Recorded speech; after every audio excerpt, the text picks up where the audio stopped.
Oi, pessoal. Vamos iniciar a aula de hoje, dia 12 de novembro de 2020.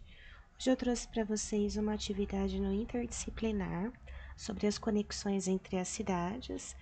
E em português, a gente vai falar sobre uma outra linguagem de propaganda, que são os outdoors, tá? Bom, vamos iniciar então com a atividade do interdisciplinar, páginas 161 e 162. Lá no nosso livro didático, né?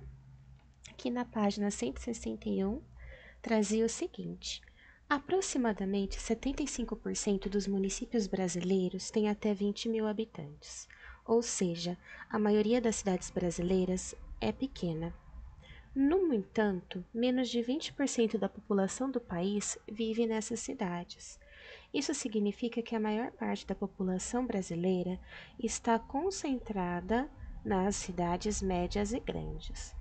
A vida de quem mora em uma cidade pequena está bastante conectada às cidades maiores, que têm a maior oferta de serviços básicos de saúde, educação e lazer, por exemplo.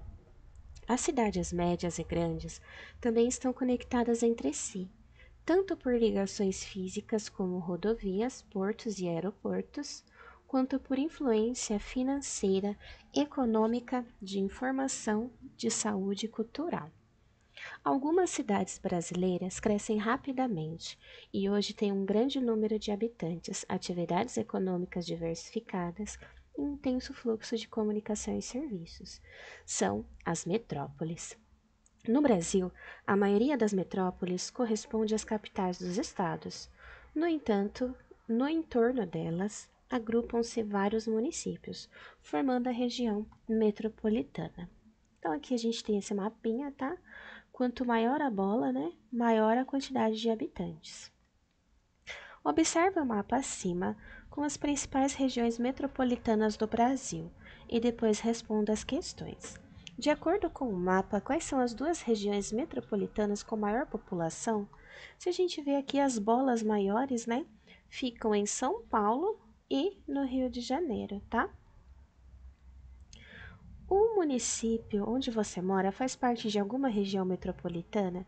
Em caso positivo, qual? Sim, São Carlos faz parte da região metropolitana de São Paulo, tá? A nossa cidade aí, ela tá bem próxima e ela depende aí da região metropolitana aí do estado de São Paulo, né? A cidade de São Paulo, que é a cidade grande.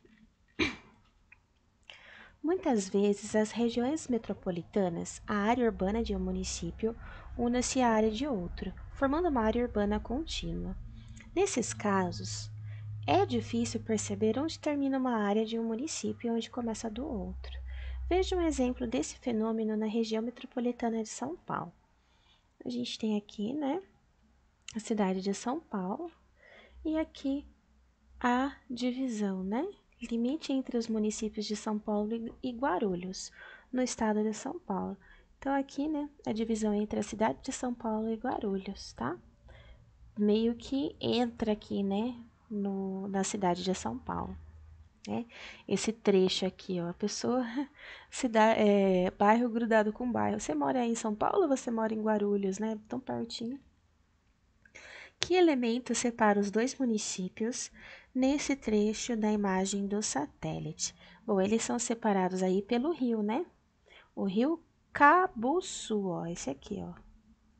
No centro da imagem de satélite e pelo rio Tietê, tá? Na porção leste e nordeste. Então, são basicamente separados pelo rio, tá? O rio Cabuçu e o rio Tietê.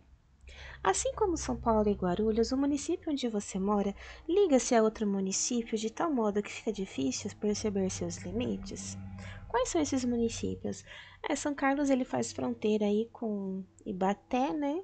A gente tem aí bastante relação entre essas duas cidades. Aliás, Ibaté é uma cidade que tem bastante troca de pessoas, né? Com São Carlos, devido aí à proximidade das cidades, tá?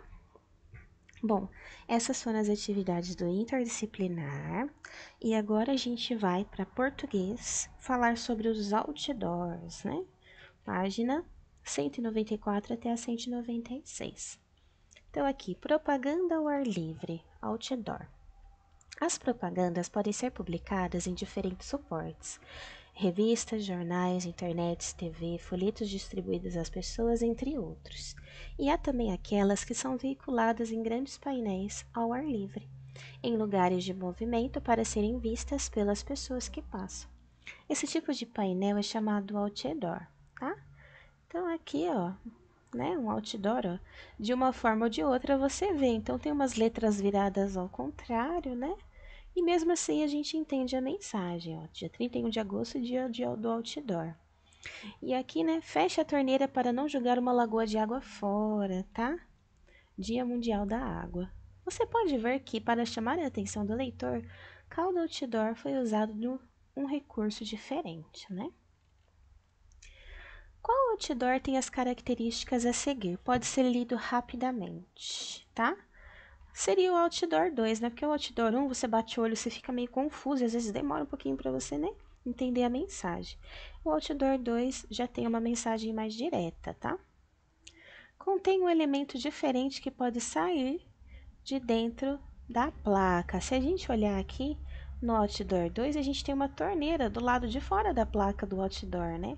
Então aí, para chamar atenção, tá? Tenta vender uma ideia e não um produto, tá? O Outdoor 2 vende aí a ideia de economizar água. Então, para as três respostas é o Outdoor 2. Releia os outdoors. Preste atenção na figura de linguagem empregada na construção do texto e nos recursos utilizados em cada passo. Vamos lá. Que recursos inusitados foram utilizados para chamar a atenção do leitor? No primeiro outdoor, as letrinhas ao contrário e trocadas de lugar, né? E no segundo, foi a torneira do lado de fora do outdoor. Há verbos que indicam ordem, apelo ou pedido nos outdoors. Se sim, que verbos são esses? No outdoor 1 não tem apelo nenhum, né? Só é para chamar atenção para o dia do outdoor, né? De uma forma ou de outra você vê. Já o outdoor 2, ele tem, né? Palavras que significam um apelo a um pedido, né? O verbo fechar, né? Fecha a torneira, né? Aqui ele fala fecha a torneira. Então é falando, ó, fecha a torneira para não desperdiçar água, tá? Se houvesse um concurso para escolher o melhor outdoor apresentado, qual você escolheria e por quê? Aí a resposta é pessoal, você escolheria o outdoor 1 ou o outdoor 2, tá? Tecendo saberes. A palavra propaganda vem de propagar, que significa espalhar, divulgar. Ao longo dos anos, a propaganda foi mudando e se tornando cada vez mais atraente. Veja os exemplos a seguir. Então, esse anúncio é de 1808, tá? Quem quiser comprar uma morada de casas de sobrado com frente para Santa Rita, fale com Ana Joaquina da Silva, que mora nas mesmas casas, ou com o capitão Francisco Pereira de Mesquita, que tem ordem para as vender. Rio de Janeiro, na impressão Régia. Propaganda de loção para cabelos de 1937 da bola de futebol de 1979. Então é a loção para cabelos. Até os pentes sabem disso. Loção fenômeno. Evita calvície e elimina caspa. E ali, né? As melhores para chutar. Bolas campeão. Uma grande novidade para as crianças, né? E uma propaganda de 2017 para o combate da dengue, né? Dengue e chikungunya. Essa dupla não pode fazer sucesso no seu quintal. Saiba como combater, né? Então, aqui, de prevenção. O que você observou em relação às propagandas apresentadas em diferentes épocas? A gente observou que, de acordo com o tempo, as propagandas elas foram ganhando imagens e cor e menos escrita, né? Aqui tinha bastante escrita ainda, mas bem menorzinha. Elas ganharam elementos para chamar a atenção, né? Começaram a ter frases de efeito, slogans e imagens, né? Bem coloridas para chamar a atenção. Então, a atividade de português ia até aí, né, na página 196, e assim a gente finaliza as atividades de hoje. Não esqueçam de fazer a provinha da Olimpíada Brasileira de Astronomia e Astronáutica. O acesso já está no particular de vocês através daquele cartão que eu mandei com login e senha. Façam com atenção e com carinho e boa sorte. Qualquer dúvida é só mandar para mim. Um beijo, tchau!